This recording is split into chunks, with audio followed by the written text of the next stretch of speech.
Load can be defined as either external load or internal load.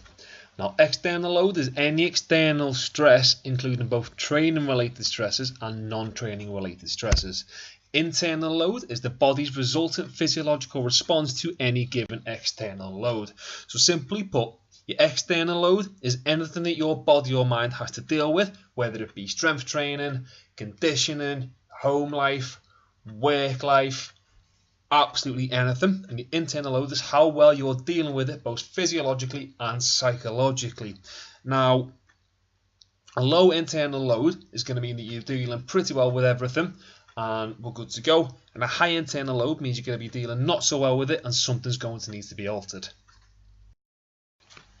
Okay, so now we know what load is, but why bother to monitor it? There's a few reasons. Firstly, we can objectively assess and quantify physiological and psychological state. We can identify and minimize any possible unrealized external stresses. And we can simply determine readiness to train and adjust training as necessary. Ultimately, we monitor internal load so that we can adjust external load however and whenever we deem appropriate to get the most out of an athlete or trainee. So now we know what load is, we know why to monitor it, and we know we want to, but how do we do that? So external load, dead easy to monitor. You can do things like tonnage, so that's your amount of weight lifted in a session. You can do your mileage, you can do volume, you can do sets, reps, all sorts of things, but this video is more geared about how to monitor internal load, and that is typically done with either pre-training performance tests and or wellness data questionnaires. Now, your pre-training tests, they're typically going to be something like a jump test, acceleration test, a reactive test, or maybe a maximum voluntary contraction, or a combination of two or more of those things. And they're all great, you can get a lot from them, but they're limited in that you have to have your athletes or clients, whatever you want to say, you have to have them perform a bunch of trials beforehand in order to get some sort of normative data to use so that the tests then become useful. You also have the fact that when it comes to your pre-training, if you get someone to perform a test, maybe they just can't be arsed that day, maybe they're distracted, and it's not going to paint sort of a full picture as to their readiness to train or where they're at in terms of internal load. Your wellness data questionnaires, I'm a massive fan because they're really quick, they're dead easy, they're consistent, and they give you an abundance of useful information and can be useful as of day one. So I'm going to move on now and show you the questionnaire that I'll typically use with my guys and how to fill it in. Okay, this is my wellness data questionnaire that I'll use with my guys. And the first thing I'll point you to is the very bottom. We've got our month tab, month of the year. So we've got October, November, December there, because we're in October at the moment. So make sure you click on the right tab and we can proceed. So you'll see we've got morning questions and post-training questions. So your morning questions, you want to fill them in ideally very first thing. You can do it whilst you're having breakfast if you've got a laptop out, or if you're fortunate to work somewhere with an office, when you get to work in the morning, you can do it on the computer there if your boss isn't too strict, or you can maybe do it on your phone or your tablet if you're using the Excel app, and I'll probably make a video explaining how to work your way through that, as it can be a little bit fiddly at first. Anyway, moving on. The first question on our morning questions is how many hours of sleep have you had? So this goes on a traffic light system, you'll see what I mean now. So if I put in a score of less than 5 hours sleep, so let's say 4, that gives me a red light, as you can see right there, and that indicates a poor sleep. If I have 5 to 7 hours, so let's put 7, it's going to give me a yellow light indicating suboptimal but no real cause for concern. If I have 8 or more, so let's put 10 hours for argument's sake, nice green light tells me that you've had a decent kip. So now these next 5 questions make up your total score, which again is on another traffic light system, which I'll explain in a moment.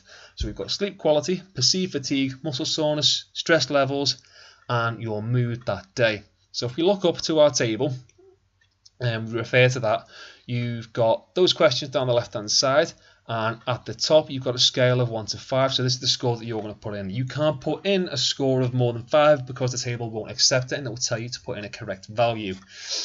So there's a few descriptions in there, and they're very, very simple, and they just sort of help you figure out roughly where you're going to fit in that scale. So if I just put 1 to 5, across these answers now, you should be able to see that if you put in number 1, you're going to get a nice green, which indicates okay, it's a good score.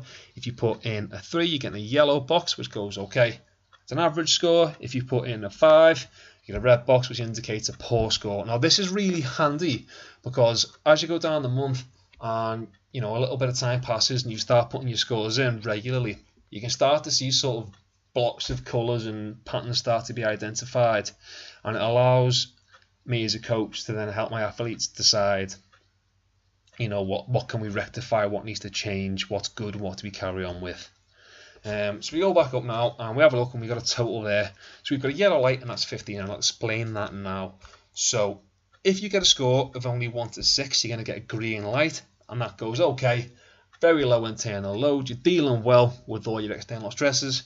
This is optimal. You're probably going to train a little bit better than you thought you would do, or a little bit better than you'd planned, I should say, which means you can probably alter the amount of weight you're lifting. Maybe you can do a bit more, maybe you can run a bit further, or maybe even in this case you can have a good game if this is on a competition day.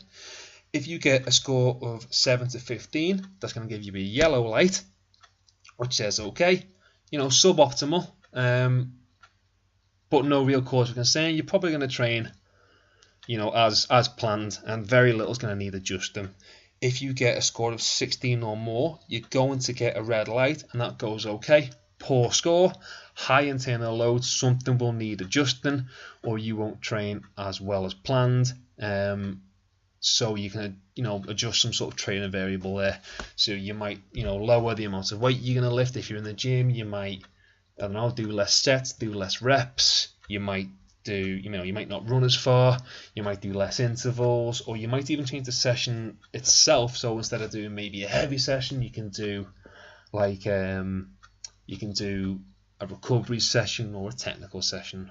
There's a bunch of different ways that we can adjust our external load there to meet our internal load. Okay, so that's just what we do in the morning, and it lets us know how we're going to crack on with our day.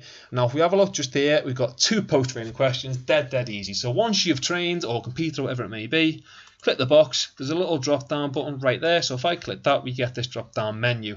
So we've got gym session, fitness class, swimming, sport training, competition, recovery session. I'm aware there's probably other activities that you could throw in there, so if you think of any and you need them, let me know and I'll pop it in for you. So let's just say I've done a gym session that day. Now I'll click my RPE. So RPE is rate of perceived exertion. So how hard do I think I've worked on a scale of 1 to 10? 1 being complete rest, lying in bed, and 10 being the hardest training session I've done. Probably couldn't do it twice in a week. So I'm going to put 8, say I've trained pretty hard. Okay, I've had a decent training session, and that's going to fill up 80% of the way. And again, as you start to fill in over the month, you can start to see these visual sort of patterns occurring, which is nice for me as a coach. So that's absolutely everything. It's really simple. As you can see, you can get an absolute ton of information. If you're a coach, hopefully this is going to help you in your practice, and if you're a client of mine, then I'm hoping that this means you will be a lot more comfortable going forward filling this in, and you will hopefully adhere to it for me as well. Right, cheers guys.